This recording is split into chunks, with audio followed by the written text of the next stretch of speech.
Pray for me, this is my audience. I've got my hot girl nerd coven, and then my other hot girls that smoke cigarettes and blocks. That's fun. Thanks for being here. You guys are amazing. So a little background on me. I'm a trans lady. Yeah, I just have a really good voice. And sometimes navigating this with my friends is like, it's kind of tricky. My friend Kate is an asshole, but she's really hot. She doesn't mean it. She told me one day, she was like, dude, I'm on my period right now, and you're so lucky that you don't have one. I was like, oh, the thing that would fulfill me as a person, that would allow me to have a family, yeah, that sucks. That's like going up to a black person and being like, you are so lucky you're black. I'm so sunburned right now, and I can't dance. Good luck with the cops. And it's also tricky being in a male-dominated industry because you never know what people's reactions are going to be like. One time I sat next to a comic that I didn't know, and I was like, hey, I don't think I've ever talked to you before. How are you doing? And he looks at me and he goes, no. And I was like, oh my God. How did he know that I was going to rape him? Like, I was totally going to rape that guy. But I wanted to see how his day was going first because I'm a lady. Idiot. Okay, we'll switch it up a little bit. Sometimes I think that Spanish words said with an English accent, like an American accent, I think they sound like black guy names. I'll give you an example. Elegant. In Spanish, elegante. With an American accent, elegante. That's a black guy name. If you had like little master's last name there, Elegante Jackson, he's sitting right there. That is Elegante. And he is fine. Elegante, I know you like me. I'm plump. I do get hit on by black guys, which is nice. As long as I don't get hit on by short guys. I hate when I get hit on by short guys. Short guys like to hit on me a lot. I'm like, what do you think is going to happen here? I only date guys that are short if they're already in a wheelchair. Because that way I know that I wasn't the reason that they broke their legs. It was God. Girls, they know. Coven knows, they know. We're living in these like kind of like new times. And like I'm 37. So like I'm not used to like non-binary people, and that it kind of upsets me sometimes. Cause I'm like, the feeling of wanting to kill yourself because you're in a different body and you can't tell anybody about it is not the same as cutting your bangs too short and dyeing them blue.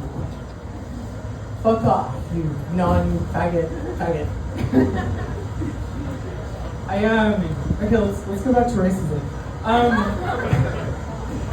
I have a friend from Equatorial New Guinea, which is a country off of Africa. It was colonized by my people, the Spanish. And in this country, they normally have an accent like me, which is, it's really faggy. We have a lisp, it's rough. But this is how my friend talks. He would come into work in the morning and go, hola, Juana, ¿cómo estás tú? And I was like, oh, Miguel, is your first language Spanish? And he was like, yeah, why? And I was like, oh, honey, you're like severely African. Like, you sound African in Spanish. I was like, I would have thought your first language was like, I don't know, like clicks or something. That isn't racist, because I sucked his dick.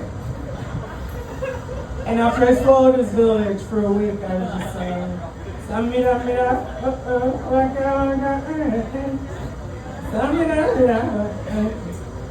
because this is Africa. She loves it. She's just not allowed to love it because of the rest of the colony. Anybody struggle with like mental health, anxiety, depression? No? Coven? Do we have anxiety, depression, anything like that? Mental health? If you do, that sucks because I don't. I'm just perfectly normal, overly transgender. Oh, my prodigy. 37. I have a girlfriend, she's 400 pounds, she struggles with mental health.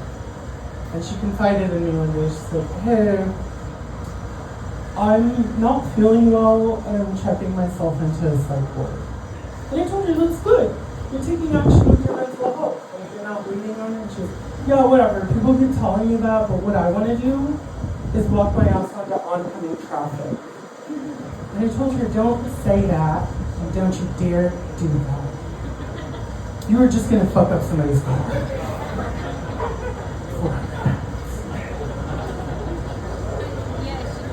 I'm a very good friend, though. I gave her advice. I was like, girl, you should walk in front of a train. It is more efficient. I've been working at a restaurant because my comedy career is going great. And my manager won't get after little kids when they're running around. It bugs me. I'm like, dude, I used to be a corporate manager and I would just like lie. Be like, hey guys, there's some broken glass, so we're just not gonna want the kids to run around. There was a service dog that ate a slice of Oreo cheesecake. There's diarrhea all over the main dining room. We're gonna want to keep the kids over. Hey y'all, our buster is a registered sex offender and he's super horny. So we're just gonna want to keep the kids right here because they're too hot. Girls, am I right? Coven knows. They know. I was watching The Beauty and the Beast recently. Do you guys remember this movie? Have you seen that? There's a scene in this movie where Belle wants to fuck the Beast. And I'm not talking about a little gay guy who turns into. She wants the Beast. It doesn't happen in the movie. Do you know why? So Teapot won't leave. Teapot stares at them like a fat friend in middle school who can't take the hint. And she starts singing creepy. For this time. True. I'm trying to fuck my dog, dude. Okay, thank you, Juanita.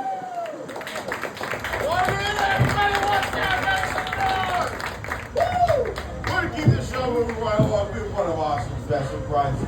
Give it up for the very funny. Once again, it's last week. Let's go. Give it up for Matt Sturman. What makes some noise? Hey. What's up? How we doing? Dude, I'm fucking stupid. Like she was talking about that dog stuff. Like I put peanut butter on my dog's